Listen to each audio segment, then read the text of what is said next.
There we are.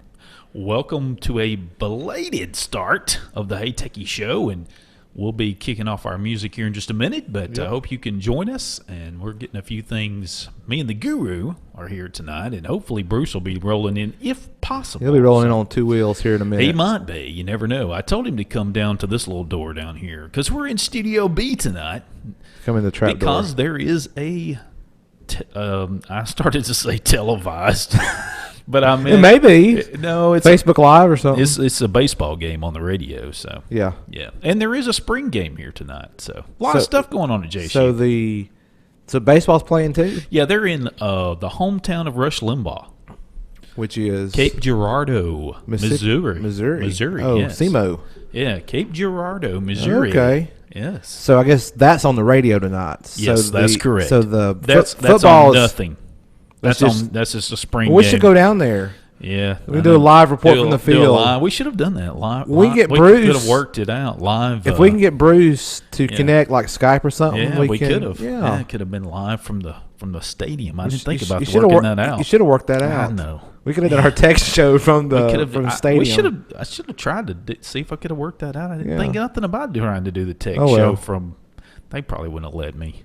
They'd have laughed. They would have laughed. They would have us asked off. for us to pay to use the facilities over there. Is what they would have done. Because you've got connects with Mike Paris. We could have got Daniel Mathangay to come over. Yeah, that would have been. That'd have been the sports part of it. Sure, and we just talk about Google between plays. That's right. And Apple. There's a bunch to. All right, so I got the 54-minute here ready to go whenever you are ready to go. This has been recording already, so. Oh, it is. Yeah, all this is on. You got this. Yeah, that's true. So you got outtake stuff now. Yeah, that's true. How about that? When are we? You ready? Yeah. 3, 2, 1. Let me count it down. 3, 2, 1. 5, 4, 3, 2, 1, go.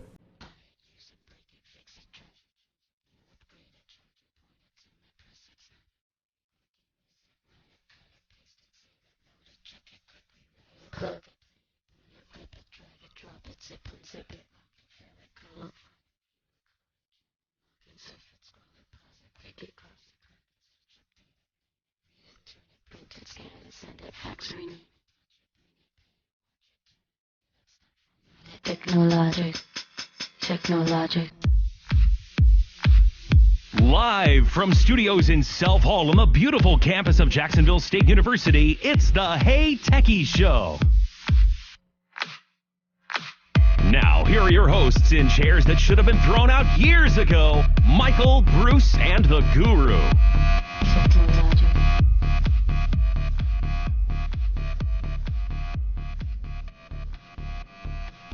Welcome into the Hey Techie Show. Guru's trying to be slick here. I was wondering if you were ever going to bring us in. Well, or you waiting on me I or thought something. I'd let it go just a minute, just a second there, because I thought you were going to jump to the to the breaking news here. Well, yeah, breaking news. We do. We have breaking news.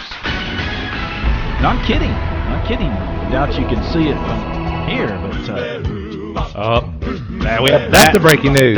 No, I have some breaking news too. That's just about, I don't know, Bruce. 5:58 today. Where is Bruce? Well, actually, Bruce is somewhere. I mean, he's always somewhere. That's why I played that. Where in the world is Bruce? Bruce, do you know where? He's hopefully somewhere between here and I-20. Hopefully. Yeah, he's stuck out on the beautiful I-20 headed eastbound. Heading inbound. Yeah, inbound to the Hey Techie Show, Studio B. Well, welcome to all of you tonight. And whenever this airs, it may be airing in the daytime. Who knows? So we're so glad to have you in. And, of course, no phones tonight, unfortunately, but HeyTechieShow.com, and you can leave your questions there, and we will be glad to answer them. And we have some things to talk about tonight. Yeah, Last week, we had listener Jason, and he sent me a message. He's going to listen tonight. Okay. And Bruce had some ideas about that, so maybe Bruce will make it in, and we can help listener Jason out, and I really hope so. That's what we're here for. He does have an HP laptop. It has 32 gigs of storage. And actually, I sent you on an email. Did you? Included you on an email I'll have to look earlier. for it. In Gmail.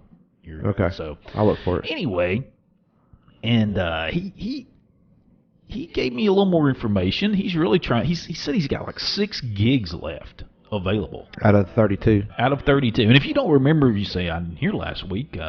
He had purchased a new laptop, and it has a smaller. It's a smaller device, and he has like 32 gigs total. Right. And he has 6 that are available right now after everything's said and done. So I kind of, I've been thinking on it and at the time, and I'm thinking that it's some bloatware, and that's what Bruce sort of agreed with, that it's probably a lot of HP bloatware tying up. Yeah, just saying HP in front of it. Right, correct. Screams like crapware. Right. That's what Well, I call it could be. Bloatware, crapware. I mean, it could be a very good. Yeah, I'm sure it's a good, decent computer. I'm not saying it's a bad computer. I'm just saying HP is notorious for putting a bunch of stuff on there you don't need. And Dell does it. Oh, yeah. And a lot of them do it. So, and, some of them have had all kind of weird stuff on there. So, questions at HeyTechiesShow.com if you want to send us something and you don't want to be on the air. And right now you can't be, so that would be a great time. But I do want to bring this up real quickly. There's this little headline here that I saw, and you may be aware. I don't know whoever wanted these Nintendo Classic Edition. Is that that's the one? They discontinued them. Are you serious? The last shipping has been done. I didn't get one. According to this, well, why? The odd thing about this, Guru, you probably could still get it on eBay. And anywhere from $120 to $10,000. That's what I was about to search here. So anywhere from. Why did they stop selling them if they were? Well, it's been a hot commodity. The reality of it is that the Classic Edition is classic. Well, yeah, I mean it's the original Nintendo that I grew up with. I was wanting to get one so bad, like for my nephews, because like they live in this world of smart devices and all this fancy graphics. Like, this is what, your Uncle Guru played with when he was a little kid.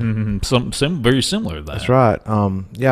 There's. I just did a quick eBay search, like $300, $200, $197, $725. Wow. It comes with the Nintendo Switch Neon along with the Classic.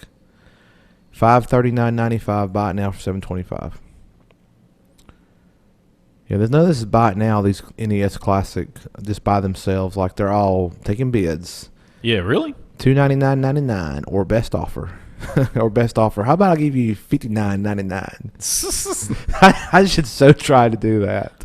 Well, I think that's let's see. Phooey. NES Classic Edition mini console with 30 games, new in hand, discontinued. Let's just do an experiment, shall we? What's that? I'm going to put in an offer. I'm going to make an offer. How much are those things normally selling for? $60. $59.99? Yes. Or $59.95? What if you're going to actually pay to have one?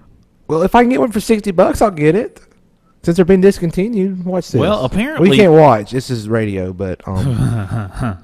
Apparently, the last shipments will arrive in North America retailers by end of the month. So there's going to be some that make it to the place that you can buy it. The local retailer, whomever you want to go to. I don't know who all carries it, but your local retailer should carry it. I wonder if Walmart sells it. Probably. That is a good question. Of course, now in stores or online, that I don't know. I remember it, and I'm thinking we actually had one similar to this. My brother was big into sports play, and I didn't. Be honest with you, believe it or not, I never really cared for it. I know it's really? I know it's shocking. That's a shocker, Michael. It is. It's a real shocker. Hey, just to give you an update about something else, sure, Guru. Yeah, my watch now works. My smartwatch. That's all the bugs are out. I have to get for now until they do another update, I'm sure. But I have to give a shout out to Android Wear developers. I think I should do that. I think it's only right because they listened to the show last week. They listened to the show and they desperately needed to get it fixed. But they did get an update out on the 7th, and I had been so aggravated about it. I mean, it was making my phone impossible to use. When you have an app that crashes and tells you every couple of minutes that it's doing that, you can't hardly even write an email because it changes the focus of everything, So it was very frustrating. So anyway, but they did fix the problem. I wished I knew what the problem had been. That would be interesting to find out. I'm not real sure, but apparently they had to update the app They updated the app on the phone and on the watch, and now it's working great. I mean, I get calls and everything, all the notifications. No, Chris, excellent. I'm back to awesome, like I told you. Well, they listen to Hey Techies. Sure, so we have some new listeners. That's what it was. Well, no, they've been listening for a long time. That's right? what it was. Yeah, I did text them. I mean, text them. Text them. Put them. I didn't text them. You got their first phone number? No, it was Twitter. Sorry. They you know what? I'll give them credit. They answered me back. We talked about that last week, you and I, and they did answer me back. So that was a good thing. But you can talk to a lot of these companies like that via Twitter. We talked about that too, and get help this way. So. Oh, sorry. I had it. Oh yeah, that was a familiar voice. Yeah, I need to. I had too many tabs open, and that one came into focus, so it started playing your dulcet tones. Oh yes, dulcet tones. Please. Speaking of that, I mean, while we're at it, why don't we just go over, because, I really kind of hate to dig into the depth of my discussion on something, particularly that I wanted Bruce's opinion, although I kind of think I know. Yeah, I've got several things I want Bruce's opinion, but anyway, you go ahead. We probably won't. It's possible. Did you see this? I just found this. Let's see. This is from CS Monitor, Weston Williams, and the headline is Burger King launches TV ad that triggers Google Home. Clever marketing trick or invasive ploy? And basically what it is an ad apparently on Wednesday, and it goes something like this. In the commercial, an actor faces the camera and clearly enunciates the phrase, "Okay, Google, what is the Whopper burger?" Wonder if we should try to find that real quick. It didn't go off. Well, hang on. I'll try to find at the end of the advertisement. And then, of course, they're saying in this, they say that around the country, a lot of the auto clip, it prompted, obviously, a response, Yeah. and sent some phones, according to this, to Whopper's information on Wikipedia. Apparently, some people did not appreciate it. Said the ad is a nuisance, as one can understand. I mean, I kind of think it's kind of funny, actually. It is. I found. I think we're taking ourselves a little too serious. Well, here, let me see if I can see this. It's on my laptop, so it's not the best quality. The solution: this 15-second ad. Okay, Google, what is the Whopper burger? Which triggered Google Home. There we go. Yeah, so there you go. Yeah, so that was courtesy of CBS San Francisco Bay Area. So thank you for letting us use your fair use of like 10 seconds. But now I'm thinking that my phone. But you have an older phone though. Yeah, but I wonder if that's why. Well, I think I have to say either "Okay Google" now, or I have. It's not going off. Or I have to say, "Hey Siri." No, that's Apple products. I know. All right, that I'm being silly. Now that you say that, you just brought. Did you know? You just brought up an amazing point. I don't know if you realize how amazing is it? It is. You just think of what they didn't do. Well, you just brought up a point. Yeah, but you really did. But here's the think thing. of what they didn't do. But here's the thing with Siri, you have to train the Hey Siri to your voice. But some of that you do with the phone. Like my daughter can't set mine off. Oh, really? No. Oh, I thought it was just like a... But now, but those are some of those listening devices like the... like the Amazon Dot, the Echo Dot, and Echo, like those don't have to be trained. No, they're always listening, and they listen to whoever speaks, basically. Yeah, I know. You're right. It's interesting. I don't know how... That's why I will not own one in my home, because that's an invasion of my privacy. You know what another invasion of privacy is? Well, they're saying that you don't want to know. Always listening... What now? What's another invasion of privacy? Windows 10 Creators Edition's coming out. Yes, that's correct. And apparently a lot of the privacy settings that you had previously turned off certain things from being sent to Microsoft, they're magically turned back on. Well, that's not a surprise.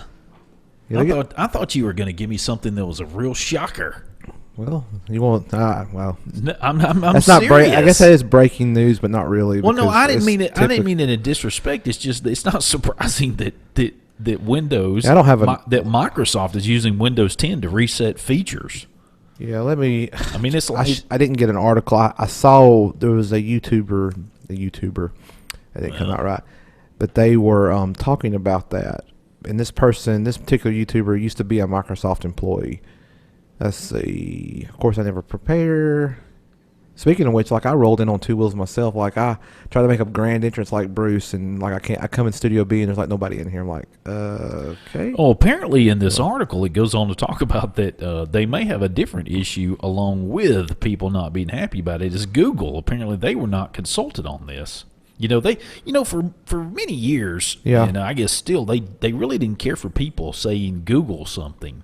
That was Yeah. was more of a branding than the word search. Right. Just go Google it. And of course, I think they, for the most part, they've given up on that. Apparently, Google spokesperson said wasn't intended to be an ad, meaning right. the phrase is not intended to be an ad. I don't know. How would Google? I mean, yeah, I guess they could sue and all that, but what do you gain out of that? I mean, yeah, money. You might tell them, hey, cease and desist, but I'm no lawyer, but it looks like to me that would. You're probably just going to make more people aggravated than you're going to get out of it. Because people say it people say it in news articles. People say it all over. I mean, you're going to be able to like ask for a quarter every time. I don't know. Okay, Google. Yeah, right. Like, you're not going to get a quarter from us, so we're broke. Say it. Well, I probably got a quarter. So anyway, well, look, when we come back, maybe I don't know what'll happen. Who knows? We'll talk about some stuff. Well, we continue to do that. We've got all kind of stuff. We'll talk about stuff while we're waiting. Yes. Hey, Techies Show. Be right back. The Hey Techies Show, where there's no data caps none of the time.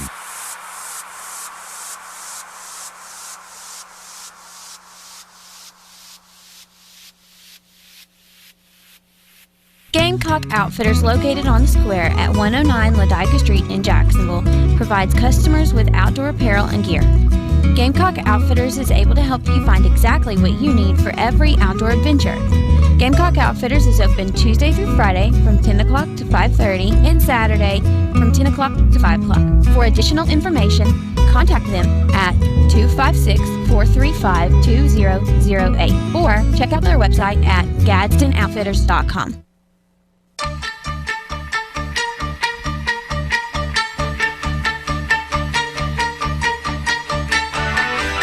Well, this seems like deja vu.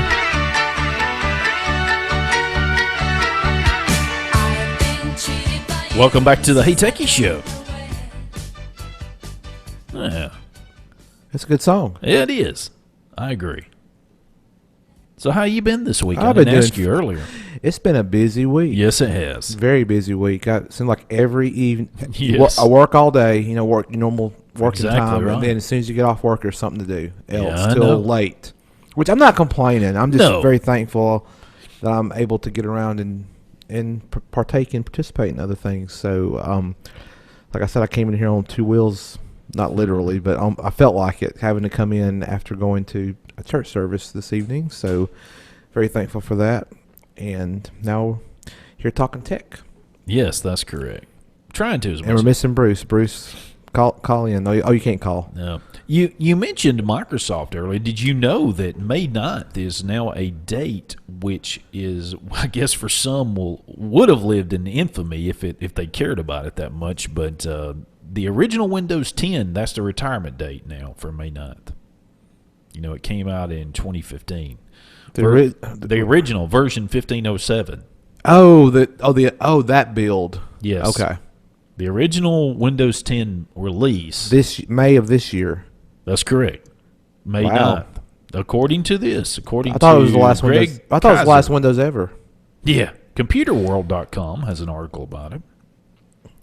Well, back to that whole privacy thing. I found an article because I just heard about it and I didn't have an article, so I found this from express.co.uk. Yes.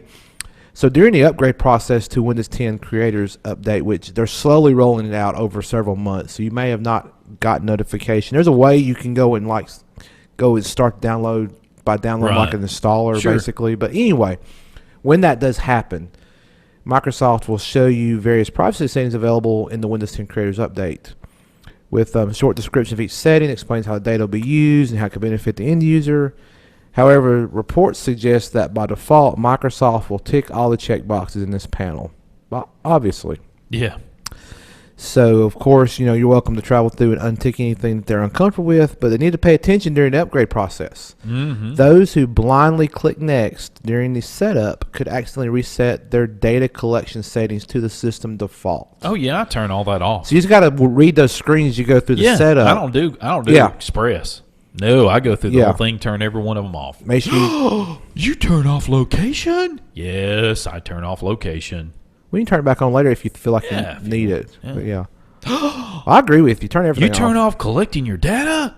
Yes, I turn off collecting. And I think I just turned it off. I think there's a petition around the internet. I need to find the link to it. I mean, I'm not worried about it. But there's a petition and of course these online petitions, Microsoft ain't got to do anything that a petition says, but sure. Let me see if I can find it. But basically the gist of that petition is I can't multitask. Yes, you can. Basically, they're trying to.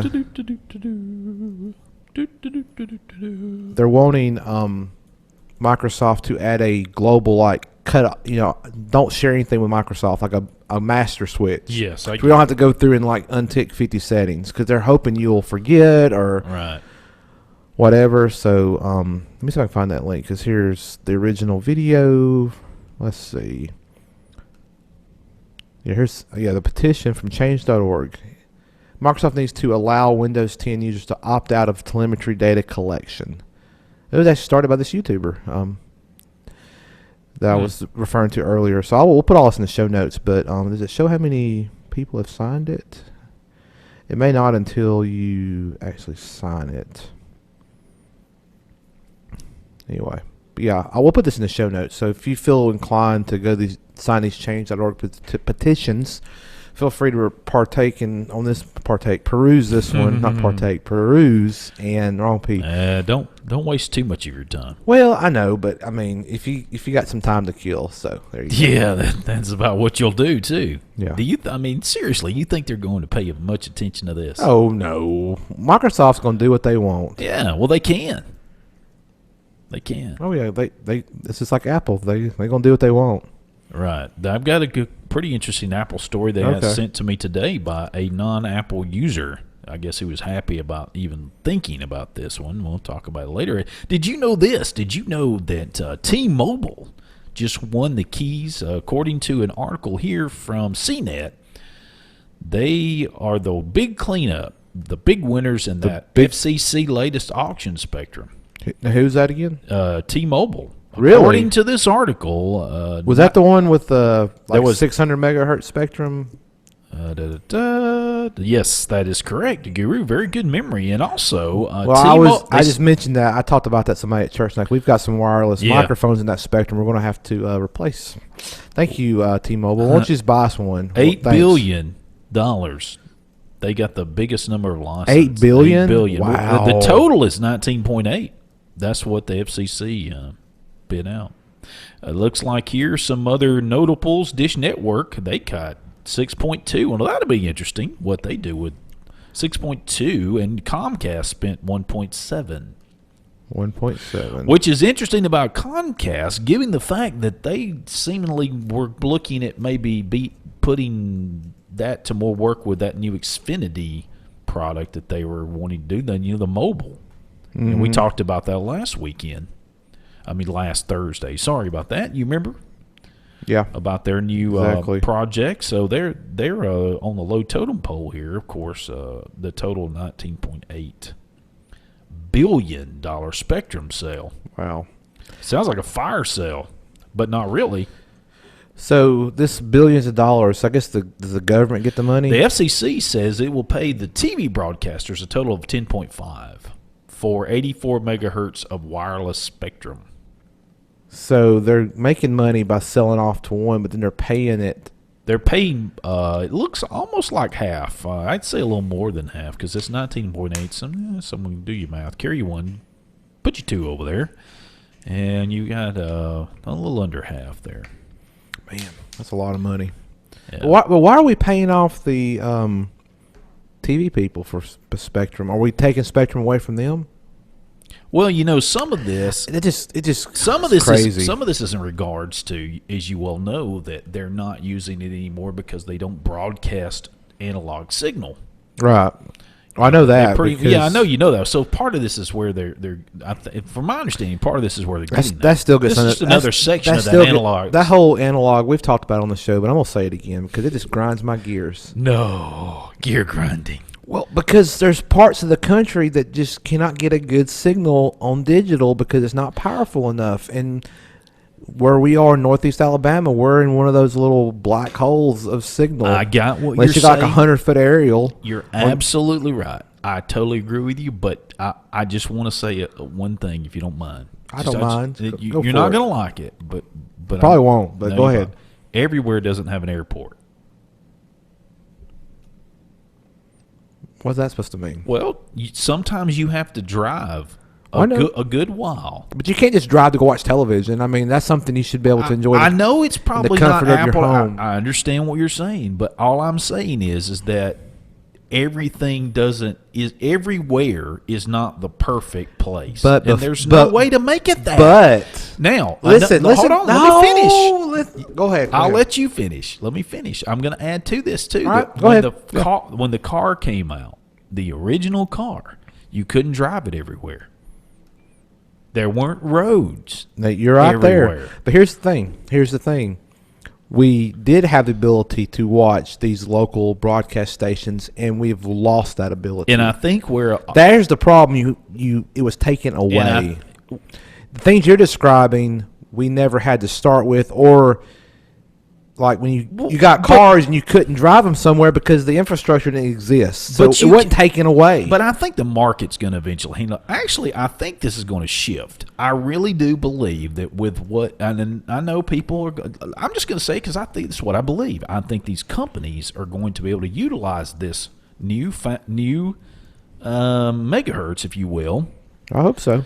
Okay, let's just think about this scenario. You may disagree with me, fine and dandy, whatever.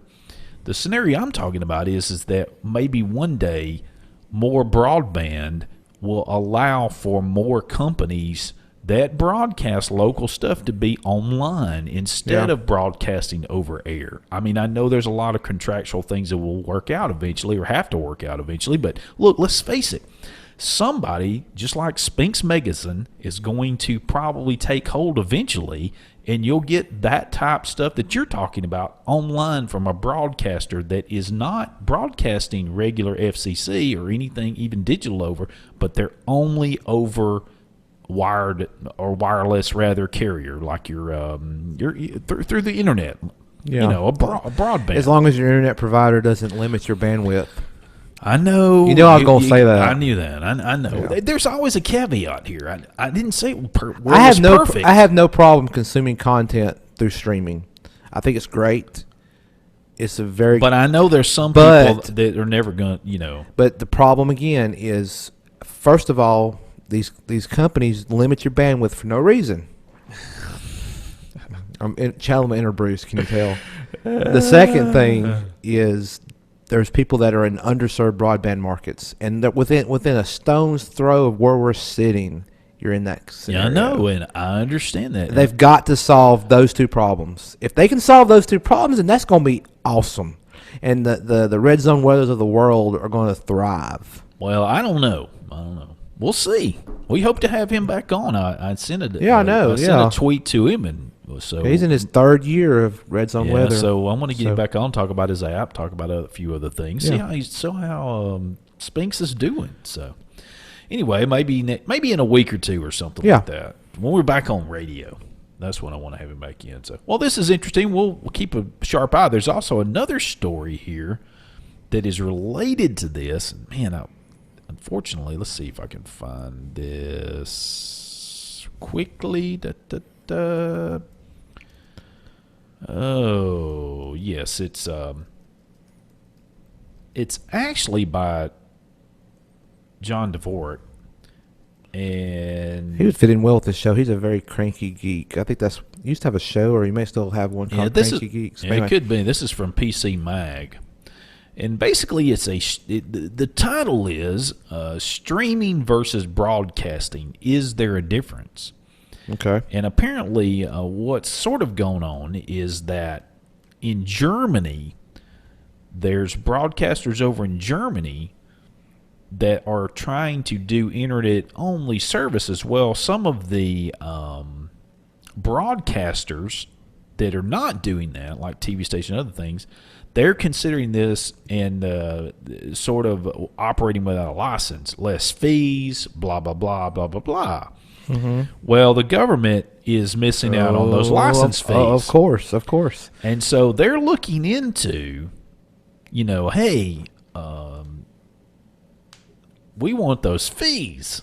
You can't just be getting away with got this. a piece of the action. You got to have a piece of the action. We can't be losing. This is overseas, correct, in Europe? That's correct. But here's the thing.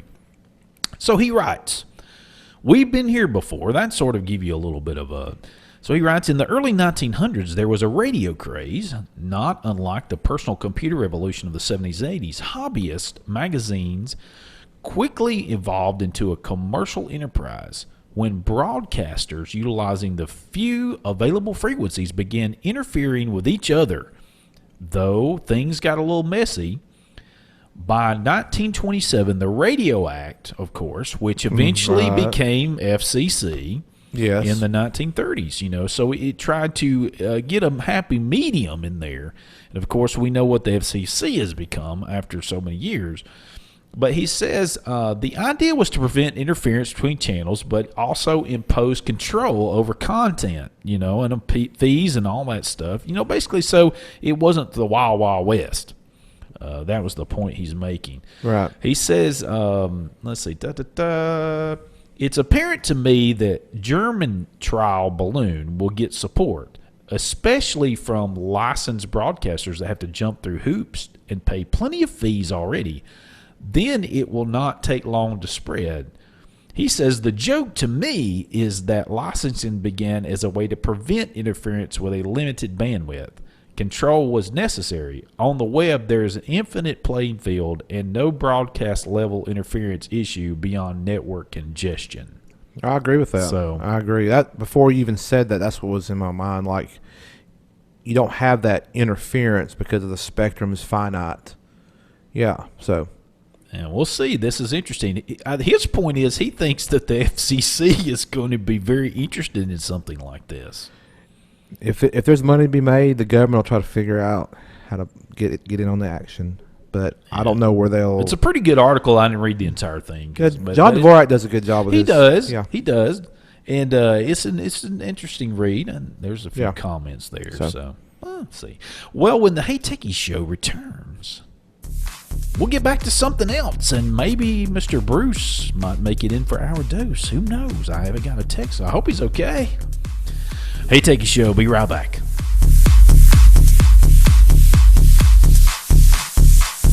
You can call, chat, tweet, email, or use that book face thingy. We're watching it all, even that book face thingy.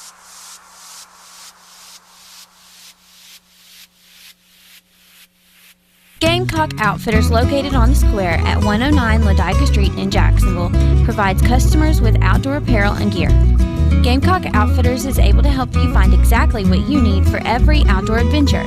Gamecock Outfitters is open Tuesday through Friday from 10 o'clock to 5:30 and Saturday from 10 o'clock to 5 o'clock. For additional information, contact them at 256-435-2008 or check out their website at GadsdenOutfitters.com. You're listening to the Hey Techies Show on WLJS Jacksonville.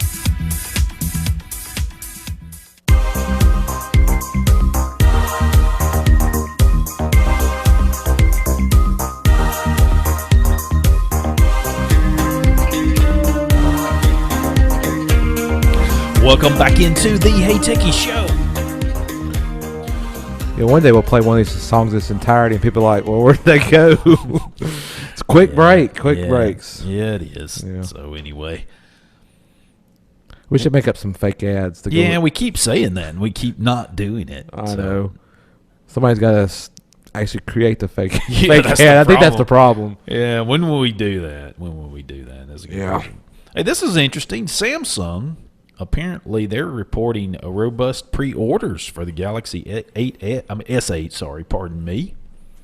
Oh, that's nice. And yeah, Digital Trends. You know how I feel about Android. No, I'm just kidding. I know. I try to be equal opportunity. You don't have to. I still I'd love to test drive one of those for like a week. Like I would put my iPhone away for an entire week. Wow, and try I did not know this. You didn't know that? Many people. Well, yeah, I did. Many people are ordering the 128 gigabyte model, even though it is priced over $1,000. I didn't realize. I mean, my wife's getting one. We didn't get that one. I did not realize it was. Is that the highest end model of that one? Good question. Yeah, the Galaxy S8. No, my wife is getting the Plus S8 Plus. So anyway, we'll see how that turns out. I'm interested to see. I think she's gonna love it. I'm not gonna love the payment, but she's gonna love it. So you're doing those like device payment deals? Oh yeah, we don't. We don't ride out and buy nothing.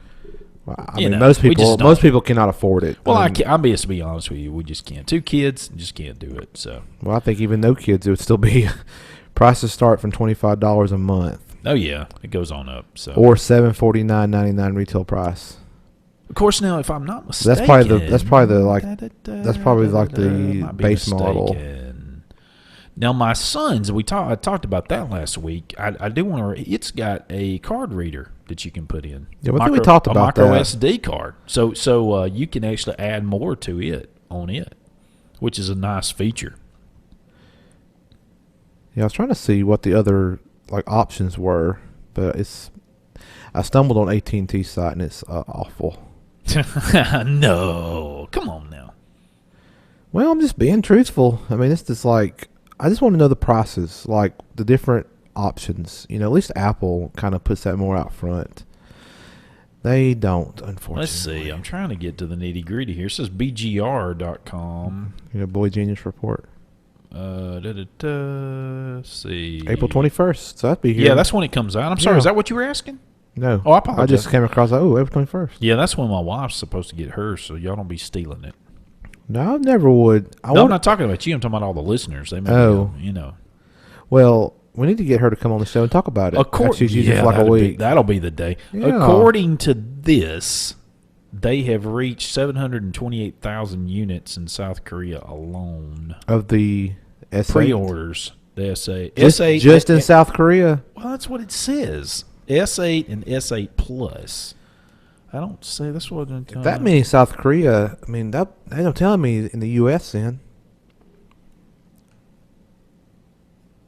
In South Korea, that figure was 620,000 2 days ago. I'm trying to figure out why would the U.S. not be listed? I don't even see. This article. Well, anyway, apparently. Okay. So pre-orders figures they claim have not been revealed for United States. So that's why. There we go. So anyway, keeping a tight lip on that for some reason. No one wants to give you the prices, like all the different options. Like they'll say from $720. I know that. That's everywhere, but you've got different options. I mean, don't want you to buy everything. Oh my gosh, really? This is on Samsung's site. It won't tell you all the different options? Well, you have to go through, you have to click. Oh, I know. Yeah, you're right. Choose your carrier. Okay. Choose your color. Okay. Choose your gift. Optional. Gear VR immersive bundle. Free Gear VR with controller. Just tell me a price. Oh, do I want, what's this? Oh, Lord. I shouldn't use his name in vain, but whatever. Let's move on. There's Guru. Still traffic's backed up where I'm sure he may not make it in tonight. That's unfortunate. So I know. Yeah, that's unfortunate. And the thing is, where the backup is, the alternate secondary highways backed up too. So yeah, it's a mess over there. It is absolutely a mess over 920. So I've been told. So anyway, I tell you what, we're going to. the big story this week, and we're not an airline pilot show. Don't want to be. And I don't mean that I don't like airline pilot shows, and that's not I don't know enough about them to be one, and I probably wouldn't be a very good one. And there's a lot of great ones out there. Oh, absolutely. You can find interesting absolutely. things. We try to cover the tech side of it, but I don't think you could be, unless you are completely under a rock, if you didn't find out or hear about the thing that happened with United this week, and everybody's talked about it. But the one thing, a couple of things here that just strike me. Initially, if you just watch the video, if you just don't know anything about it and you just watch the video, at first you're like, man, it just don't look good. It's down disturbing. It's disturbing.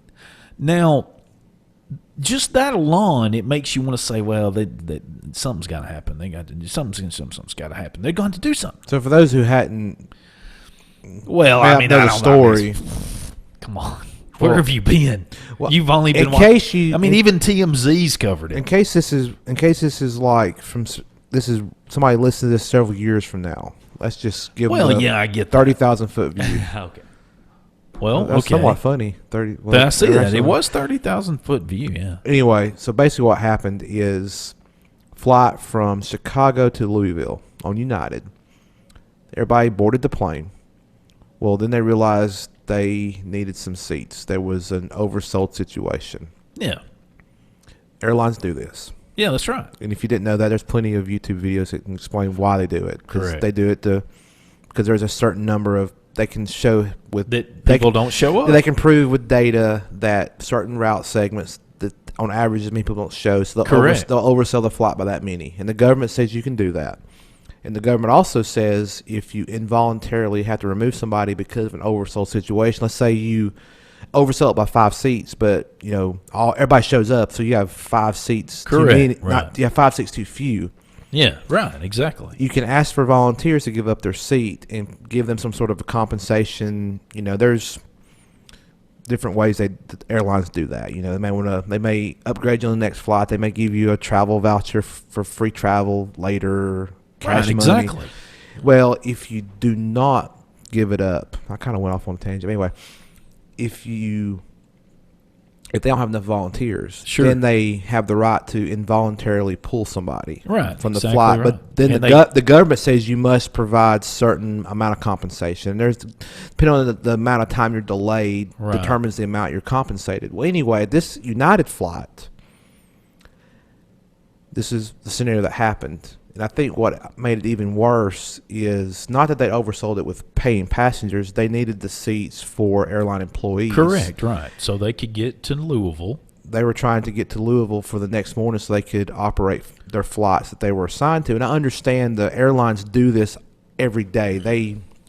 I think in the industry they call it deadheading, where the employees have to non-rev travel, but they're doing it for work. Correct, right. And really, when you think about it, if all kind of things have been said. Some people complaining at the employees. Why didn't they just say, I'm not? There's a whole... Well, that's one thought. But the problem with that is they're employees. They don't make the rules. They just live by them. If your employer says you're getting on that plane because I need you here, right, or you're going to get disciplined, you don't make decisions for yourself on that. Oh, I agree with that. Like, you just have to do what you're told. Correct, right. But this is back to that's what happened. Yeah. Now, here's my opinion. This is editorial. Okay? They asked for let me back up. Here's more stating the facts. They asked for volunteers. They had already boarded the plane. The plane was boarded. Then they realized they didn't bump them at the gate. The passengers were on the plane and they were trying to get volunteers.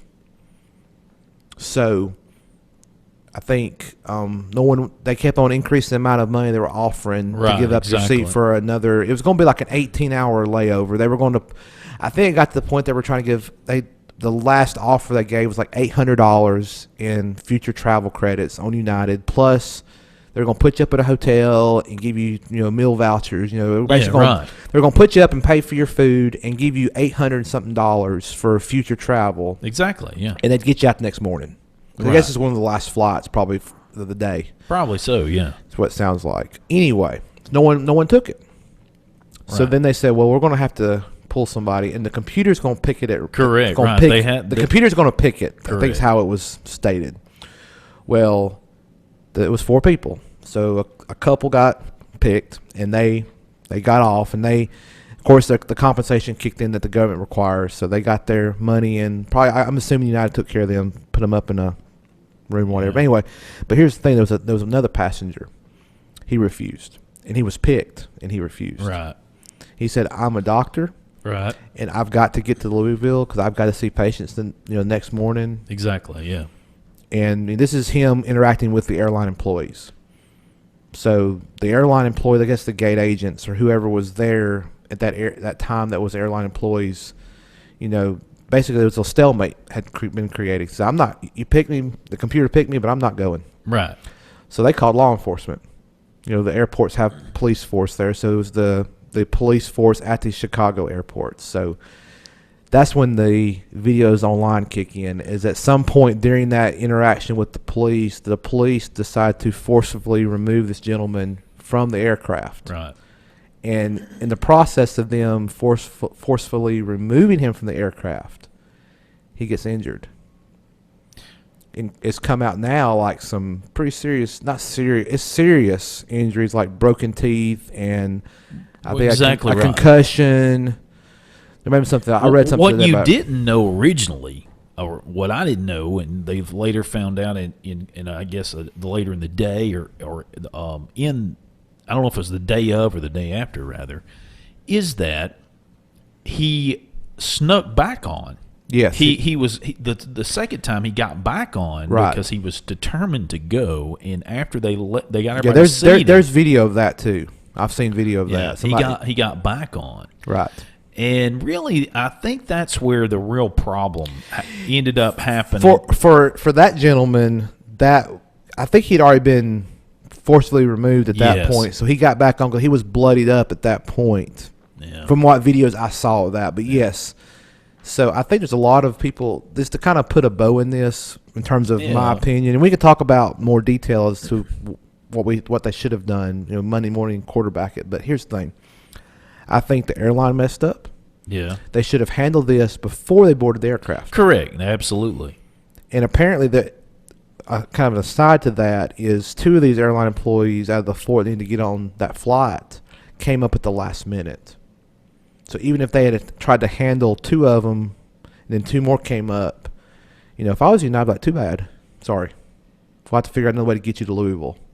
Well, but that's one thing. I think United messed up bad. They should have handled this at the gate, and if those employees walk up after you've boarded, well, these people they've paid their ticket, they've already been allowed to board the aircraft, and once you've boarded aircraft, short of mechanical issues or if a passenger just shows out on the plane, well, they shouldn't be pulled from the aircraft. Yeah, I mean, I can understand that. I think that, and I actually think that I think. Let me finish. I think the gentleman messed up by getting back on the aircraft after being removed by the police, because then you're going to get some issue with TSA and because when you're at these airports, you don't need to misbehave because then the feds are going to get involved and it's not going to be pretty. So he messed up in that regard. Yeah, he's a victim in this case too, but he did mess up there. And I think the police probably used a little more force than probably was necessary. That's just from my observation. I was not there. Right, I know. But based that's on another thing with video. I mean, when you only have the video, sometimes you don't get the whole story. I'm not saying we do or we don't. I actually think there's more to this that will eventually. There is, because there always is. Anytime anything happens like this, there ends up being more to it later on. Yeah, and I think the initial way United handled this was poor. Right. Because they came out defending the employees. And there was no public apology to the passengers on that flight that had to observe this, nor the passenger who was affected. But then the CEO did come back out after a few days. He did come out and apologize, but they should have done that first. Yeah, there was some aftermath the way they initially handled it. Exactly, and their stock price took a deep dive. Like they lost $200 million in stock value, in like a day. Exactly. That's a big deal. Yeah, it sure is. I think looking at the stock price this morning, it had recovered some. since that initial hit, but it happened. Well, it had a big sell-off, too. Some people were selling off. Yeah. From my understanding, that's what I understood, too. And, like you said, this day and age with people having these devices with these cameras on them, and they can record it instantly, put it out there for the world to see, and the press can pick it up, and me and you can look at it. Exactly. It makes everybody a whistleblower almost now. Yeah, to a certain degree, but it's not anonymous. I mean, it can be depending on how you. Yeah. Anyway, but another thing that to kind of get back into the how many minutes we got? 5 minutes. Good. This will be we can finish this up. Is the whole thing about overselling flights. I understand why they do it, because if you can statistically prove that on average a Chicago to Louisville flight, we're going, 4 people don't show up on average. Right, exactly. I think they have every right to oversell it, but there's protection in place if you get involuntarily pulled. The government has said you must do this for the passenger. I think that's good. Right. Yeah. So that's protecting the part of the passenger's bill of rights. You can go Google that, and the FAA's got that out there. But anyway, excuse me. But here's the thing: is somebody on one of the not late night, one of the evening opinion shows on one of the major news networks. I'm not going to say which one, but Governor Chris Christie got on there on one of those shows last night and made the statement that airlines should not be allowed to oversell a flight. This is not good for consumers. This stuff would not happen if they didn't oversell the flights. Well, let me just tell you, Chris Christie, if the government was to step in and say if your plane holds 100 passengers, you can only sell 100 tickets, those no-show rates would continue. So they have empty seats, and that plane's going to roll with lost revenue. So what's going to happen in the end? The price of tickets are going to go up for everybody. Well, now, another thing is, what about places like Priceline.com? I bet you, or some of these other places, they probably work with these non-sold tickets. I would think, or people that don't actually get there. I think don't they have something to do with being able to sell tickets that are? It's different with airlines because most of your business travelers, they book towards the, I hate to say last minute, but we'll say within the last weeks and days of the actual flight operating. They're more of last minute travelers, and usually the price goes up the closer you get to it because the business travelers. Personally, they're not paying for it, and their schedules are as such where they can't plan very far out. I where can see that. If you or I are going to take a trip for leisure, sure, we're planning that months in advance. Like, I've got a vacation where I need to fly coming up in next February, and I'm already starting to take a look at my options to get there via air transportation. I haven't booked anything yet, but within the next few months, I will. Right now, the prices are the lowest they're going to be, and you can go back and statistics again prove like. You book within the first. If you look, once you hit that 120-day mark prior to the flight, the prices start creeping up on average. But when you think about it, from United's, if you want to look at this, they had any number of ways to get those people from Chicago to. Yeah, I mentioned this to somebody at lunch today. I mean, they could have rented a vehicle for them. They could have rented a small plane to flown them there if they really wanted. I mean, I'm talking about there's other ways. A smaller jet is what I'm saying. They could have arranged other transportation. They could have put them on a bus. Now, here's the problem, though. But go ahead. They were close as it was, as the way I understand it. They were close as being illegal to go the next day. They had worked so much that they were going to need a night's rest to be able to go legally. I'm talking about the crew to be able to fly the next day. So I'm sure that was part of the issue as well. Yeah. Well, there's hours of rest requirements. Correct. Right. I'm not sure exactly if deadheading is considered work.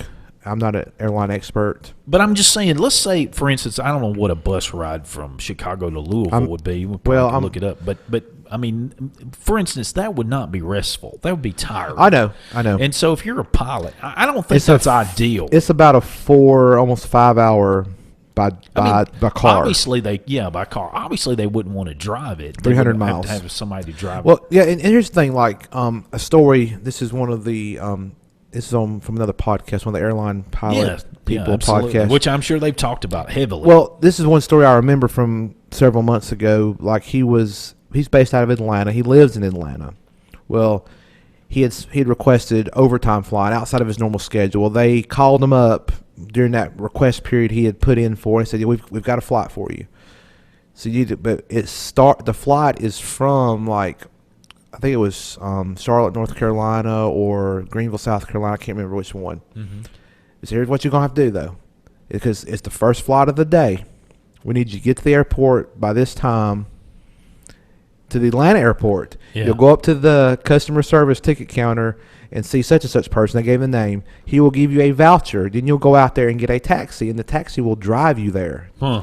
Like to South Carolina. Oh, wow. He rode in a taxi from the Atlanta airport to the airport in South Carolina. Well, that's not that far, actually. Well, it was an hour, 2, 3 probably, but he had to ride in that taxi. Yeah, I know. It's not but ideal. They got him. That's the only way they could get him there. But they got him there because they needed him to pilot and operate that flight. Right, see. And he flew from there back to Atlanta. There is a way to do it. Yeah. There's ways. So anyway, well, we got our dose coming up. I about missed that cue. Thank you for watching. Well, I was trying to keep an eyeball on it. Our dose coming up next. Hey, Techie Show. Be right back.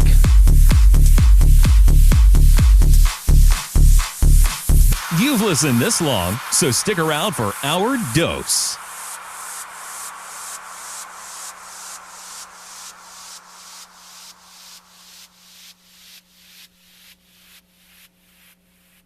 Technologic. Technologic.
Fix it, trash it, change it, melt, upgrade it, chart it, point it, zoom it, press it, snap it, work it, quick erase it, write it, cut it, paste it, save it, load it. Welcome into the Hey Techie Show, Our Dose.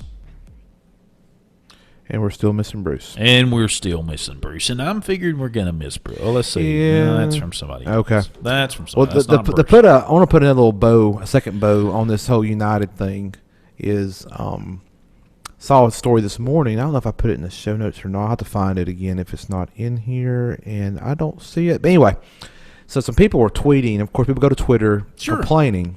Yeah, of course. You know, and United, they flubbed up. I think we all agree there that they didn't handle this quite appropriately. Well, there was some people that were tweeting negatively about United, using at United, and there was one in particular. I wish I had the article, but he had posted some negative things about the situation, and he went back later. His tweets were gone. Yeah, that's right. His tweets were gone. And it wasn't a thing where he used inappropriate language or like attacking them. He was just making negative comments about the situation, which a lot of people were. But his tweets were going missing. He kept on reposting them, and they'd go away. Yep. So makes you wonder there it is. Has Twitter got some interest to keep that stuff off? I mean, you know. Well, the one thing I thought of, and I'll just add this to the discussion, and I suppose I will be considered a person who would on the surface, if you just listen to the way I'm talking, you would assume I'm taking up for the airlines. The one thing I just want to add is that I think a lot of times, and by the way, this guy was not treated correctly. And another thing is this: there's some things that have come out about him, about his personal life, some things that he has done. Oh yeah, that I don't agree with them even bringing that up. But I know, but if he's going to sue, which one would understand he would, those kind of things come out in trials. I mean, it's just the way it is, whether you like it or not. And that's not what I'm going at. I'm just making it understanding that any kind of, especially when this has to do with temperament, it will be brought out that he has a rough temperament, and he has been proven so in court of law from where he's at. Right. He's had a lot of strange things. It's a strange story. It couldn't have happened to a more interesting person, really, in a way, because of the strange stories that are behind it. And some of them may or may not be true, but most of what I've read and have heard, people are saying it is true because it's public record. He's had court dealings and in all kind of situations. He's had his license revoked as a doctor for all kind of interesting situations, doctor shopping, medicine, and all kind of stuff. But here's the point I want to bring up. Okay. All that aside, he shouldn't have been treated that way. I mean, no. All of that other stuff aside, irrelevant. It really doesn't matter. He should not have been treated that way. I totally agree with that. I do want to put it in perspective, though.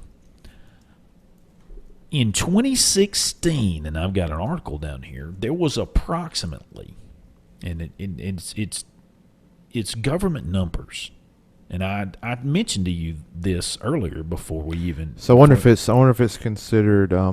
You are fake It news. is not fake. Not fake news. Okay. This is not. Sorry, This really I had is- to play that. Sorry. This is government. I think it's FAA numbers. Okay.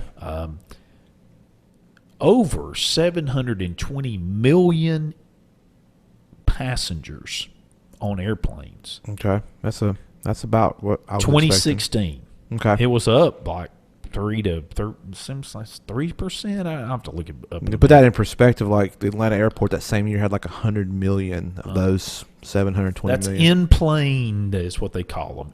In-planed Passengers that boarded aircraft. Correct, right. Just domestic. That's just domestic. That's correct. Oh, According to the article, okay. according to the numbers. So that 100 million from the Atlanta airport is total enplanements at that airport. So Yeah. they do a lot of international too. So that's Yeah. just domestic. That's what it said. Wow. 720 million last year. That's ending December. Yeah. Okay. All right. How many of these incidents do we have? I mean, just to this level. We've had some incidents, but not to this level. I'm not saying it says it's okay. Don't misunderstand, but I'm saying we got to be careful. Here's what I'm getting at. We got to be careful not to blow it too out of proportion. And the reason why is because people like Chris Christie, politicians are going to stick their nose in it any time they can see if they can be in the media, have their face up front, Right. bring people in for some kind of thing that they call a committee, if you want to call it that. They bring people up and have them testify before Congress, have Right. all of the cameras, have all the hoopla. Right. And then we end up with some kind of more legislation that puts more stress on an already stressed situation. I'm talking about financially. Look, a lot of these airline companies work within a really thin margin. Yeah, they do. I mean, it's very thin. People don't understand. That's why they have to oversell these flights to Correct. ensure that they can operate full. So my point is this. While this is terrible, no way you can cut it. You look at that, it's awful. The video, I don't care what the other incidents around it is. I still believe that the marketplace can take care of this issue. The marketplace has already done some of it. I mean, had they not sold, has a lot of that selling not happened? A lot of that he may not have. There is rumors and there's thought process. The CEO may not have got an apology out. I think part of it maybe is that he's seen it so much. The videos are everywhere. I mean, everywhere you look. Right. He finally probably saw it enough, and somebody, PR, whatever, said, "Hey, we got to get out. We didn't get in front of it, but we really got to get out close now. We won't be in front of this, but we got to get out. Try to look like we're trying to have some sympathy here." Right. And they did say they were going to make it right. So I'm sure. I mean, the guy's lawyered up. He's got like 2 lawyers. Oh yeah, the I had a couple thoughts here, but about the passenger in particular, this doctor, but he's going to take him to court, and he'll probably get some sort of settlement. Maybe he'll get settled out of court. I don't know. I don't want to speculate on that. But I do know that United has come back within the last 24 hours of this recording the show. So anyway, they've come back recently and said that anybody that was on that flight, they're refunding the cost of their ticket to them. Okay. So they're going to make it right to the ones that had to endure it. Because what happened is one thing we didn't mention, after this incident where the gentleman got bloodied up. Exactly. I hate to say bloodied up. That sounds like he was.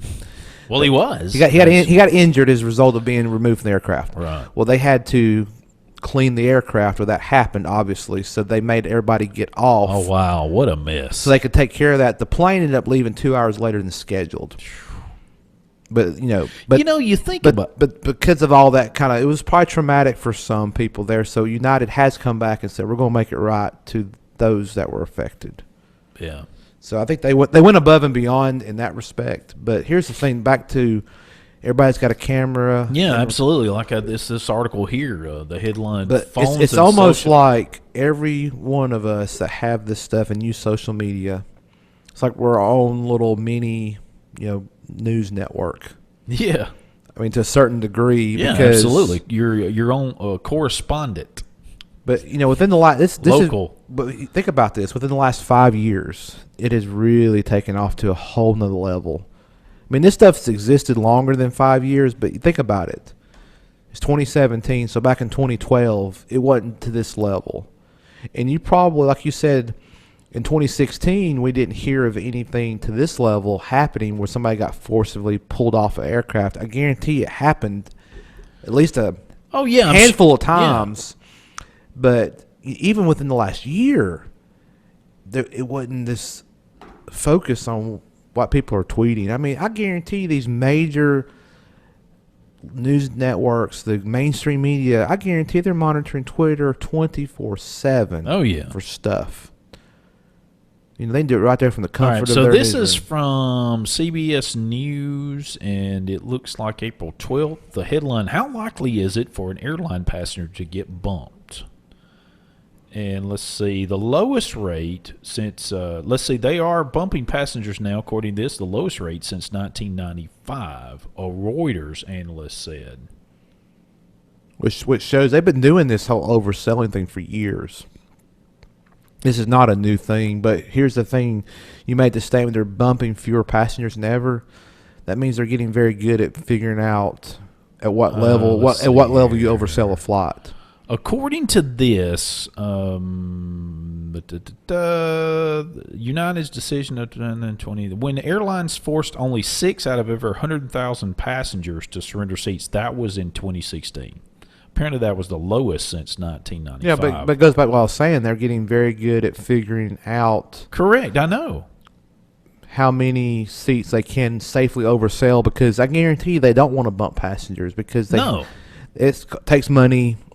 It's lost revenue for them because they have to pay out this money to people, whether they voluntarily or involuntarily have to give up their seat.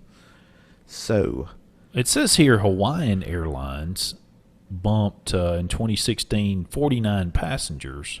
What total? It said they paid less than $25,000 to the 49 passengers. Has the lowest rate of forced bumpings among the 12 largest carriers. I wonder where Hawaiian HA is there. That might be their trading. What's this? Let me see what their routes are, because I think the reason they probably have fewer bumps is because I guarantee most people that fly that airline are probably flying for leisure. Michael. Do what now? I'm sorry. I think most people who fly Hawaiian Airlines fly for leisure. Well, that makes sense. I mean, you're going to Hawaii. Well, they fly within the inner islands between the island chain in the Hawaiian Islands, and then also other destinations. Basically, they operate from Hawaii. It says to the U.S. and to Asia, and it looks like they have a few Yeah, Like that is from they have a few flights from like L.A. to like the East Coast and stuff. But I think a lot of the Hawaiian Airlines is leisure travel, and those people are going to be booking far in advance. Says Southwest had an average of 5.9 per 100,000 last year, which is what numbers we have. That's within the average of the industry. You said 6 per 100,000. Yeah, it is. They said that they paid an average of $847 per bumped passenger, says Southwest. And of course, one of the higher rate, but probably because they have far fewer, is Jet Express, 15.1 per 100,000 passengers. Yeah, that's probably one of those small regional carriers. So but if you're talking about an average of, let's see, it says United. Now listen to this. It says previous year, 2016, it says United. It bumped 4.3 out of over 100,000 passengers. It pays, according to this, third lowest average compensation rate, $5.59 each. And now they're facing this whole incident and the aftermath of it. And one of the lowest in the industry. That's according to this of last year's numbers. They get it right most of the time, but when they get it wrong, when they get it wrong, they do it good, don't they? But to put a tech angle back on this, it's funny the the creativeness on the internet. Yeah. There's so many different memes and animated GIFs. Some of them are funny, unfortunately. And there's one, I when I first saw it, I busted out laughing. It was a scene it was an animated GIF, but it was a scene from the movie Airplane. Where some passenger's freaking out, and like the doctor on board is shaking the passenger, and the camera kind of starts panning back, and there's other people lined up with like a ball bat, boxing gloves, different things. They're gonna try to calm this passenger down. Yeah. But that's playing, but then they have some text at the top and bottom that says United Airlines training video. Gracious. I mean, I could not help but laugh. I know it's to be funny, but it's like yeah, there was pretty rough ones actually. That man, I read a few of them. There was something else. Well, when we come back, we'll move on to something else. Hopefully, if we can wrap this up. Hopefully, we'll so see. Much to cover with this. We're struggling without Bruce. We miss you, Bruce. Right, we do, and we haven't heard the end of it. I promise you that. Hey, Techies Show. Be right back. No representation is made that the opinions of hosts here are better than those of the average tech show, but we think so.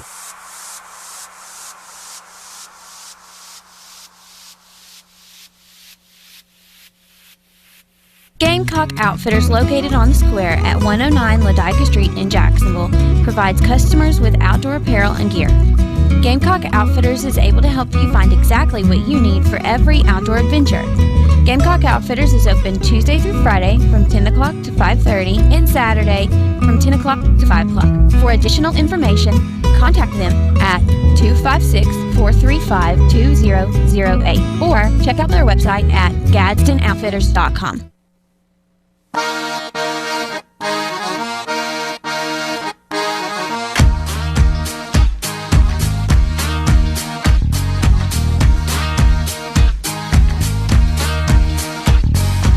Welcome back. Come with me now. Come with me now. To the Hey Techies Show. There you go. Yeah, I kind of cut that off kind of abruptly. I apologize. No, it's okay. Go with you now to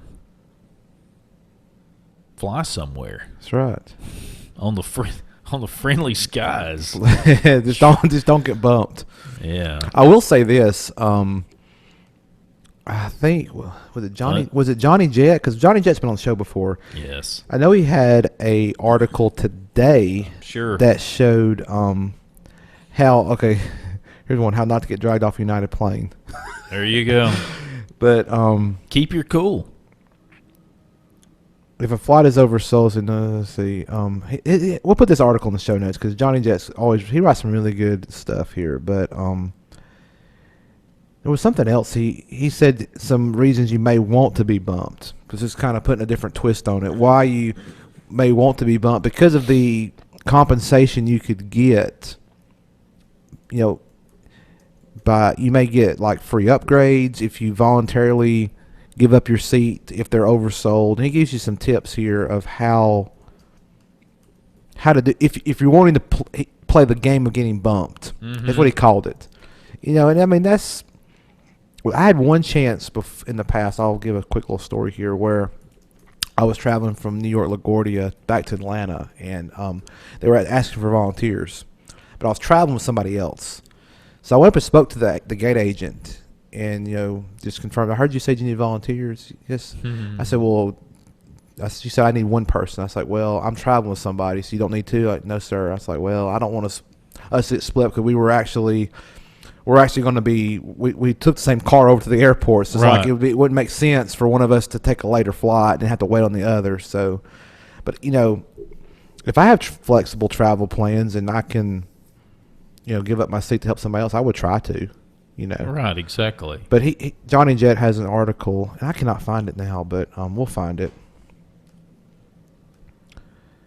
He got to how not to get dragged off the plane. Yeah, what you want. This is called Why You Want to Get Bumped Off Your Next Flight and How to Do It. So we'll put this in the show notes so you can read about Johnny Jet's suggestions if you want to do that, because I mean there could benefit you. He's got some statistics here. He talked about all the emplanements, but according to the Department of Transportation in 2015. 46,000 travelers were involuntarily bumped from flights. On the flip side, there were 505,000 that were voluntarily bumped. They gave their seat up willingly. What year? 2015. Oh, okay. Yeah. But 2015, so you had about 550 some odd thousand that had to be bumped total. But 500 of that 560, 550 gave their seat up on their own. So they took the offer the airline was giving them, whatever it was, and 46,000 were involuntarily bumped. And he talks about how to check flight loads. You can see like this, if there's, you can see if there's a how long the list is, like a standby list for your flight. You can do that through the apps, and he's talking about volunteering and what to do and wait close to the gate. So when they call for volunteers, you're right close to the agency. You can go up there and be one of the first, and be sure to get on another flight. Make sure that before accepting the bump, make sure you know what they're offering. Usually around $400 what they offer. And if it's an overnight bump, the airline should provide you with a hotel, transportation, meal vouchers, and sometimes even a calling card. Okay. And he said get a cash voucher, not a flight. This is very important. Do not accept a round-trip flight because they come with restrictions and blackout dates. So like they may say, well, we'll give you a free flight, for future travel. You can use this voucher. Exactly. But they have restrictions on them. So you may want to, it'd be like a credit. And plus, it'd be with that airline too. You couldn't use it anywhere else. Instead, you could ask for a cash voucher. Mm-hmm.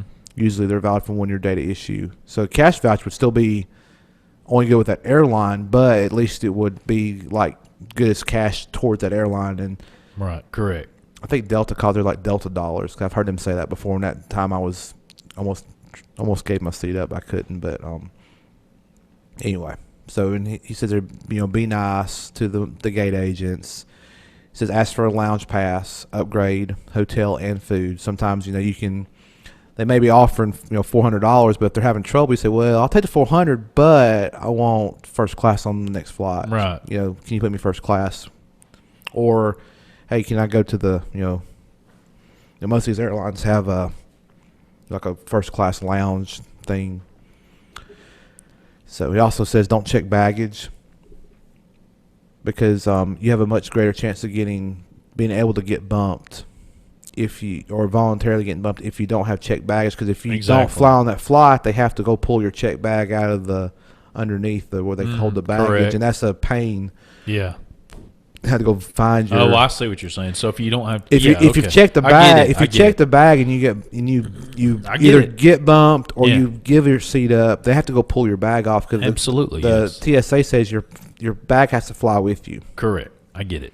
So they'd rather not have to do that person. Yeah. So if you can just have carry-on luggage, which sometimes that's hard depending on the time you're going to be gone. Correct. But if you can do this carry-on and you are trying to play the bump game.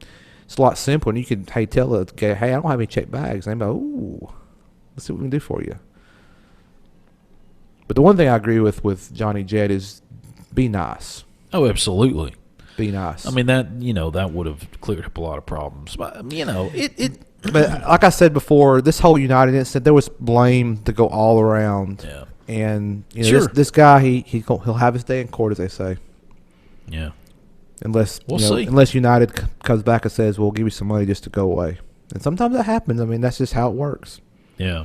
So, but I hate the guy got hurt, and I hate it for all the other passengers that had to endure that and were delayed traveling because of this. And I just hope all those that made mistakes learn from their mistakes, and we need to move on because we've talked about this way too long. This is not the airline pilot podcast. I know, but it's very interesting. It is very interesting. Very fascinating. It is. All the different aspects of this, and it'll be interesting to see where it ends up. Really, in a way, I mean, I'm not interested in the basis of I wanted to see this happen. I'm interested in the basis of where will it end up.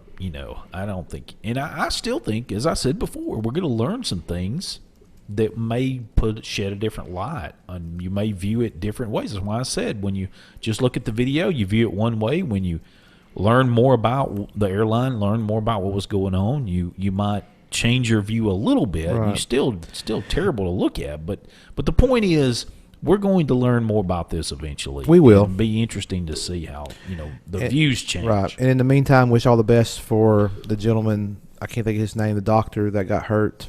Hope he has a speedy recovery, and wish him all the best. Yeah. So.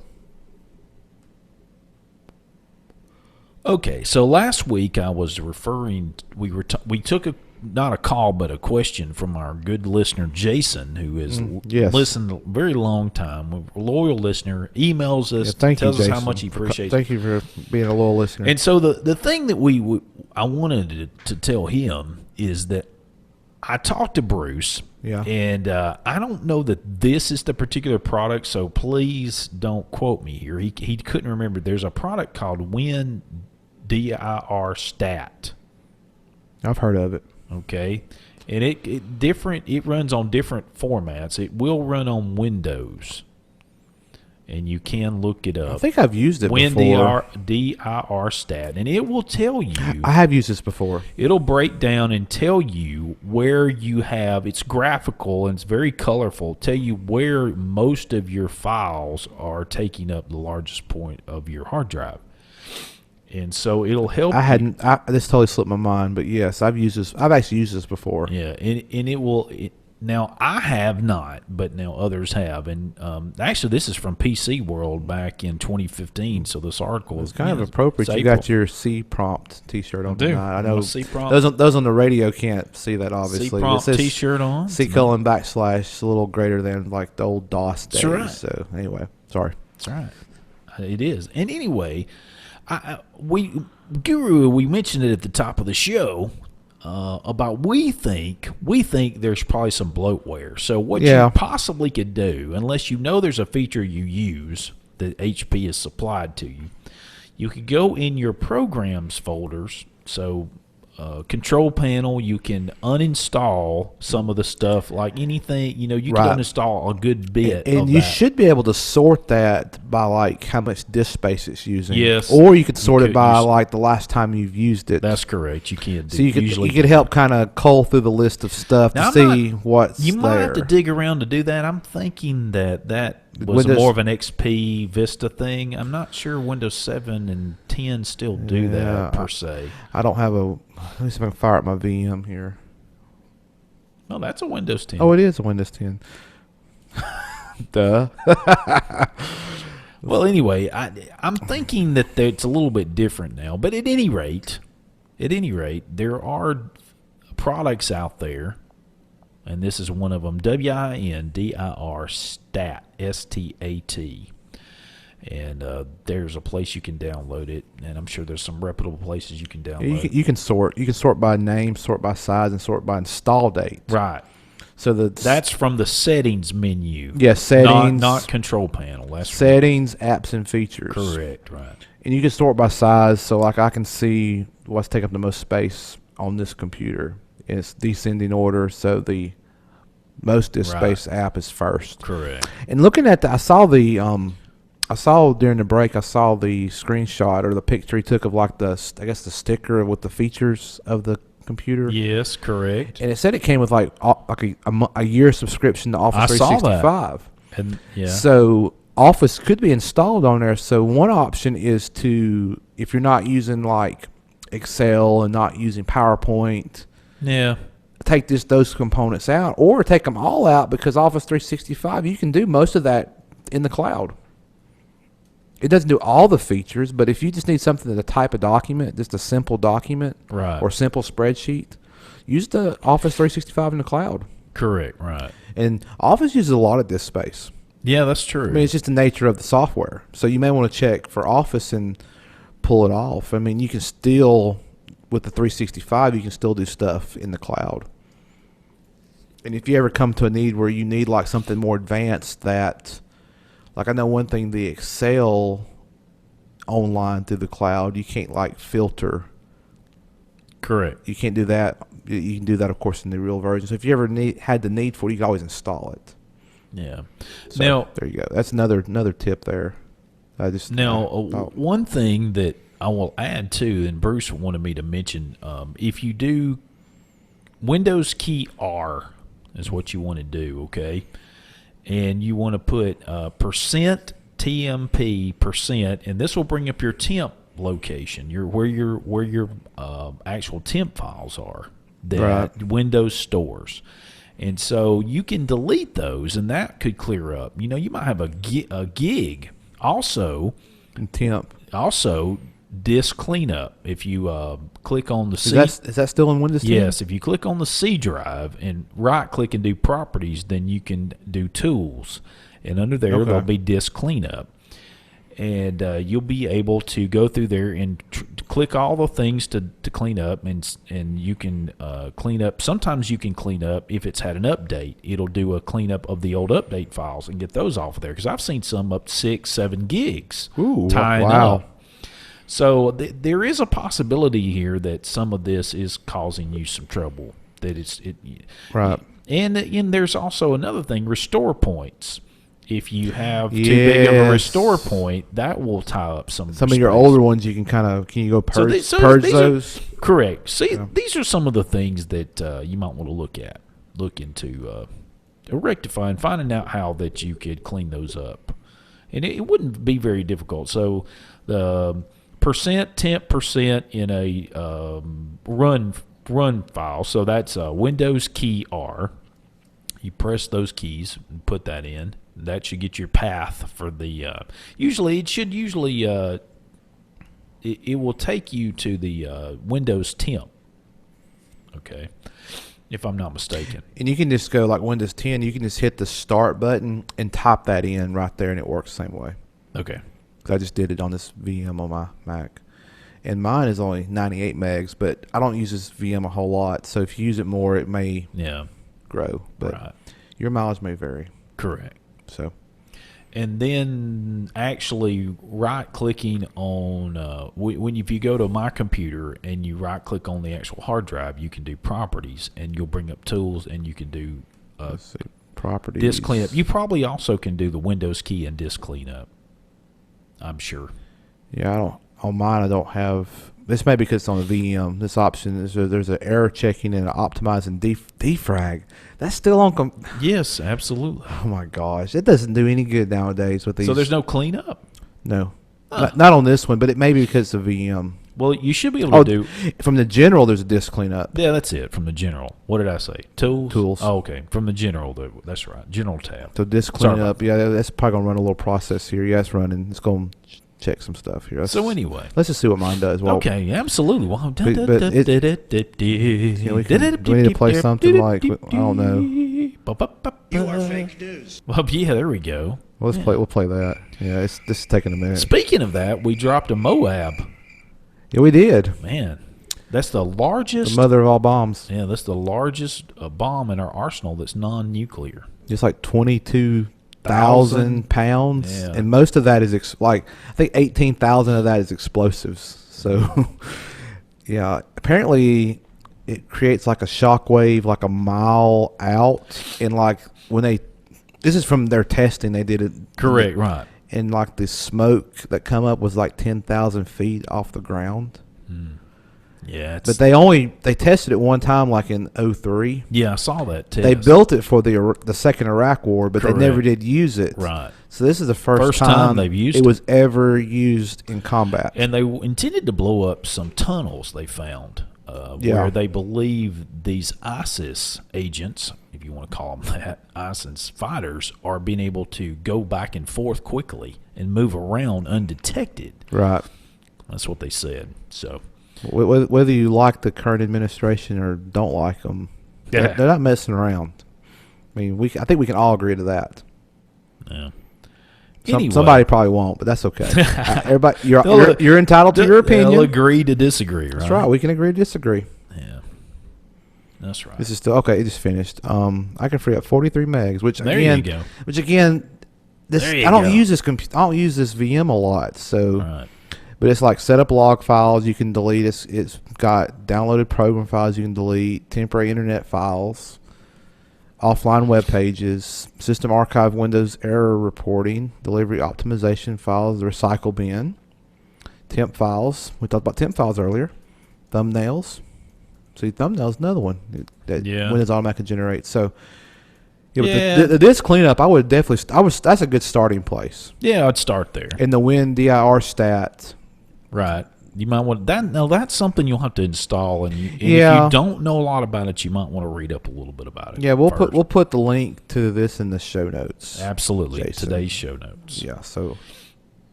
Yeah. So we'll get that in there here in a little while. So.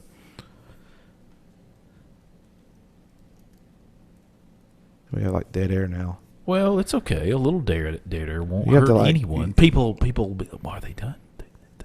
No, dead air is not good for radio or podcast. Oh, no, come on now. People listen closer. Wait a minute. Are they done? They may fall asleep. Yeah, I don't think so. Well, when we come back, we can cut to break here a little bit early and pick up some time on the other side. When we come back, we'll have This Week in Tech History. And he's going to stump me. Hey, Techies Show. Be right back. Got an illegal email server? Need it wiped? Call us. We have a cloth that just might work.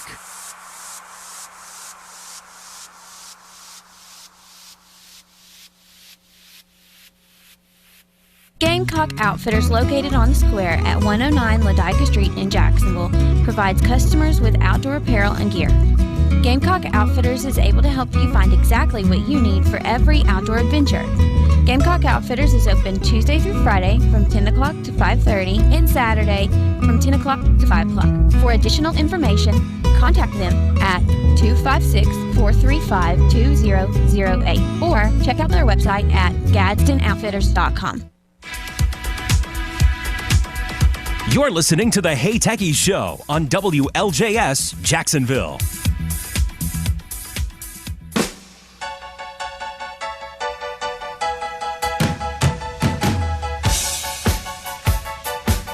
Welcome back into the Hey Techies Show. And we're trying to hold the line without Bruce. It is very difficult. Yes, it has been. I hope he's okay. He didn't send me anything. I wish he'd have sent me anything. Said, "Hey, I'm okay." He's probably still stuck in traffic. Because let's do a Google Map update here. It's green now. No. Some of the secondary roads are backed up. They must have got what was causing the backup cleared up. So he'll probably roll in here right as we finish. He's going home. He probably did. I don't blame him. Yeah. I hate that he has to make that commute. And speaking of hateful or hating, I think Michael's hating not having Bruce here to do This Week in Tech History. I'm not hating anything. No, Michael's not really a hate. You know, it should be interesting. I don't have a clue. So are you ready? I'm already done. Yes, I don't have a clue. There's a lot you could pick from, I'm sure. Oh yeah. Have you done any studying? Just a little bit. Just not a little bit. Not good enough to okay. probably to get this. So You want to go ahead and just do it? No, go ahead. Let's Okay, see. Let's see. so Let me your date. just- yeah. So your date. Yeah. April the 13th of 1970. Oh, I'm gonna go with this has something to do with space travel. Something to do with NASA. Well, what else would it be if it was not NASA? If it wasn't space travel? Do what now? Well, I guess it could be Russian too. Yeah, Russia was doing stuff in 1970. Yeah, but I'm thinking. So my guess is some type of American space travel. I don't know exactly. I'm guessing because I'm just going off 1970. Something. Let's see. It wouldn't have been the first shuttle launched. That had been in the 80s. I don't know. That's the best I got. I picked this because I wanted you to guess it, Michael. I wanted you to guess it. I have to buzz you. Meh. So, what happened on April the 13th of 1970? Does that? Well, I wasn't even born. I wasn't either, but like you're a space buff. I figured you'd know this. Probably not. So this flight it was space. You're right. It was space. So I was right, partially right. Partially right. But this lifted off at 1313. Oh. And it was Apollo 13. 13. Oh, okay. But I didn't realize that was 1970. But on April the 13th of 1970, in the middle of the Apollo 13 mission, the oxygen tank on their service module exploded. Oh. So that's when the famous line, "Houston, we have a problem," that became very famous with the movie Apollo 13. Oh yeah. So I didn't think about 13. I just didn't. Man, I don't. Yeah, astronaut Jack Swigert announces the later famous phrase, "Houston, we've had a problem here." Wow. Explosion cripples the spacecraft, resulting in a near complete loss of electricity and oxygen. The oxygen leak will force the crew to abandon the command module for the lunar module as a makeshift lifeboat, becoming stranded for 4 days, more than 200,000 miles away from Earth, while NASA plans the most spectacular rescue mission in U.S. space history. And against all odds, the 3 astronauts returned safely back to Earth. I wish I was alive back in 1970 to witness this firsthand. Because the movie Apollo 13 was done very well, and what I know about the incident, they followed it pretty well, pretty close to what actually happened, from my understanding. Yeah. So. Yeah. Well, Bruce did get home, by the way. Yay! He got home and got his lovely wife and family some dinner. So well, good. There you go. I know Jason. I don't know what he had. So sorry. Yeah. By the way, get real along with this. I've got a little tidbit here. Okay. On this date as well, in the year 2000, okay, a rocker band, a really heavy metal rocker band. They sued Napster. They sued Napster. Metallica. Yeah. That was another one I was looking at using. I should have used that when you would have guessed it. I don't know if I would have. 2000 though, maybe. Yeah, I remember Napster in 2000. It was very popular. They were getting their pantsuit out of them by everybody. True. Yeah, and what's interesting about that, in a way, not totally, but in a way, if you look at it now, streaming audio has taken over what Napster used to do in a lot of ways, because people get most of their audio now. We've talked about this 100 times on streaming. People are still buying, and there was streaming. Streaming was in its infancy back in 2000. Yeah, but not like audio. Remember people still listen. Remember the real player, like real audio? Yes, that's correct. Yeah, you're right. That's right. Yeah. Oh yeah, that thing technically is still out there. Oh, is it really? Yeah, absolutely. Wow, did not know that. Yeah. Did we have any rumors this week? Good question. I skipped right over that. I thought No, you didn't have any. No rumors. Let's see. But I do have a article. This is very interesting. I skimmed over it real briefly because one of our coworkers gave this to me late today. It's from Reddit, but it links to it's more of a scholarly article. These are very familiar to me when I had to write research papers for my education, but it's a 15-page research paper talking about stealing pins via mobile sensors. Actual risk versus user perception. And basically I should have read this a little more, but basically, the first part of the paper, we purpose pinlogger.js, a JavaScript-based channel attack revealing user pins on an Android mobile phone. In this attack, once the user visits a website controlled by an attacker, the JavaScript code embedded in the web page starts listening to the motion and orientation sensor systems. This is in the device without needing any permission from the user. By analyzing these streams, it infers the user's pin using an artificial neural network. I wish Bruce was here. We need to say this for Bruce next week. This is he needs to. I want him to read through this and talk about this because this is interesting. Based on a test set of 50 4-digit pins, pinlogger.js is able to correctly identify pins in the first attempt with a success rate of 82.96%, which increases to 96.23 and 99.48% in the second and third attempts, respectively. There you go. So basically, this JavaScript file that's on a web page is able to get a hold of the information from your mobile phones, like accelerometer and stuff. Mm-hmm. And based on how you're holding the device, this is an iPhone, but how you're holding the device, it can tell through artificial neural networks and fancy stuff that I don't understand that it can figure out your PIN number. It's very fascinating. I think this is. It's almost hack of the week material, but I want to say we're gonna push this forward for Bruce because I want him to look at this. So we may have to send it to him ahead of time. We have to actually do some studying. Did you know that Apple apparently, in a Gizmodo article, headline, Apple is buying all the good trees for its new campus and the tree people are fighting back. Uh-oh. Yes. Apparently out there, there's good trees and not good trees. That's what I was thinking. But apparently, so they didn't go to Walmart to buy their trees. They went to what you call it? Like I'm trying to say it. It's on the tip of my tongue. It's like they went to. I don't know, anywhere. Saks Fifth Avenue. I don't know. That's not it.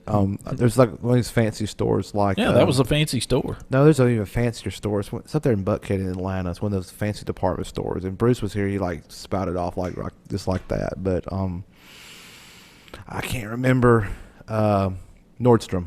Nordstrom, yeah. Like they buy their trees from Nordstrom. Only the best. It'd be like President Trump. Like they're fantastic. The trees are fantastic. Fantastic. They're only the best. They're really the fantastic. We just get the best. It's best. No, so go ahead. I'm sorry. Yeah. Well, so the tree people are upset because they're buying the fancy trees.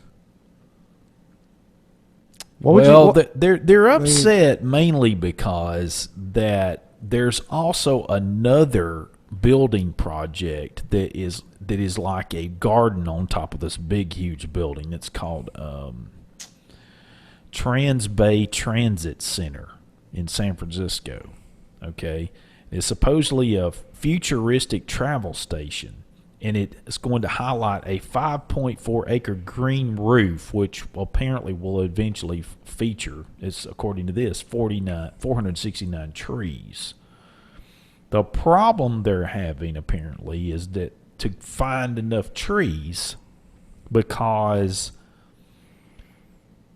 Apple in their new campus, they're buying 3,000. They want 3,000. They need 3,000 trees, and they're buying all the good trees out of all the different tree purchases. So Tree Mart's running out of inventory. Actually, if you want to get down to it, okay. One liberal tree hugging group is fighting another liberal tree hugging group. That's the reality. These two are absolutely going right. after each other about who's going to have the greenest space and who's got to get the best trees. Well, Apple's going to have the best. We got the best. Now, listen to this. This is what I'm going to close, because this cat, right, Adam Clark Estes is the writer, and this is how he closes. And just think about this. We're talking about planting trees here, folks. Of all that's fine and dandy if you love it, but of all the crazy things that are happening in the planet now, I want you to listen. We've reached out to Apple to find out why the company is buying all the good trees. and we really, really hope someone responds. I mean, really, really hope. Serious. Oh, two reallys. Two reallys. We really, really hope they will respond. I mean, seriously. Apple ain't going to give you the time of day if they don't want to. Of all the things that are happening in society, we're concerned about whether Apple buys too many trees. And we really, really hope they respond. Yeah. Anyway, I find it a fascinating story today. Anyway. Well, I got a fascinating thing. Absolutely. So let me play. Here we go. Let me play this first. You are fake news. Yeah, it's not. It's not fake news. Well, this came up on my Facebook, top of my timeline. Oh, there we go. Yesterday. It might be. But listen, it was from Facebook, and it said it basically linked you off to a Facebook help article, which I'll post this help article in the show notes. But it's tips to spot fake news from Facebook. So they've got a list here of 10 different things. So we got 5 minutes. I'm just going to go through real quickly. They say be skeptical of headlines. False news stories often have catchy headlines in all caps with exclamation points. If shocking claims in the headlines sound unbelievable, they probably are. That's the oldest thing in the book. I know. Look closely at the URL. A phony or lookalike URL may be a warning sign of false news. Many false news sites mimic authentic news sources by making small changes to URL. Oh, like firsttogetitrong.com? Yeah, that's just like firsttogetitrong.com. Right, great. You can go to the site to compare the URL to the established sources. Number 3, investigate the source. Ensure that the story is written by a source that you can trust with a reputation for accuracy. If the story comes from an unfamiliar organization, check their About section to learn more. So if it's Joe Blow's News Center, it may be fake news. Number 4, watch for unusual formatting. Many false news sites have misspellings or awkward layouts. Read carefully if you see these signs. I don't know if I've seen that. Number 5, consider the photos. False news stories often contain manipulated images or videos. Sometimes the photo may be authentic but taken out of context. You can search for the photo or image to verify where it came from. Like all the mainstream media that's done to fake all kind of photos they've done. I guess Facebook's calling them fake news. Well, Number 6, inspect the dates. False news stories may contain timelines that make no sense or event dates that have been altered. I've read some articles written by Facebook that make no sense. Yeah, me too. Number 7, check the evidence. Check the author's sources to confirm they're accurate. Lack of evidence or reliance on unnamed experts may indicate a false news story. That's interesting. So spend 20 minutes trying to check the sources for the one paragraph article that you read. Anyway, yeah, like they're gonna do that. Anyway, that's what they said. Number 8, look at other reports. If no other news source is reporting the same story, it may indicate that the story is false. If the story is reported by multiple sources you trust, it is more likely to be true. Now, I do agree with that one. So, got 3 minutes? Okay. Let's look at the clock there. Number 9, is the story a joke? Sometimes false news stories can be Sometimes false news stories can be hard to distinguish from humor or satire. Check whether the source is known for parody and whether the story's details and tone suggest it may be just for fun. Yeah, that's right. Like that Babylon Bee. Yeah, it's supposed to be. It's a satire site. Yeah. I hadn't looked on that site lately. Anyway, number 10. Some stories are intentionally false. Think critically about the stories you read and only share news that you know to be credible. Wait a minute. And then they give you some. That's like the little tips. Then Facebook tells you, like, if you see a story on Facebook that you believe is false, you can report it. Oh, my They've got it set now where you can click the little down arrow next to the post and click report post and then click it's a false news story. Then click mark this post as false news. So they've now got a little system in place to mark if it's fake news. So, that you can just do that. You are fake news. You could say that to yourself as you say this is fake news. You are fake news. Oh, good grief. Anyway, we'll put this in the show notes so you can by all means. So you'll know what fake news really is. That's right. Even though it was proven with an actual study that it had nothing to do with the outcome of the election, but let's not go there. That we covered earlier in the year, so look that up on our HeyTechiesShow.com. Yep, you are fake news. It's better than firsttogetitrong.com. Apparently, the MacBook Pro 2016 with a touch bar, 15-inch, many people are saying there's a popping sound. Like, yeah, some kind of rarely occurring popping it's sound. probably like the little rat inside in the little cage. I don't know.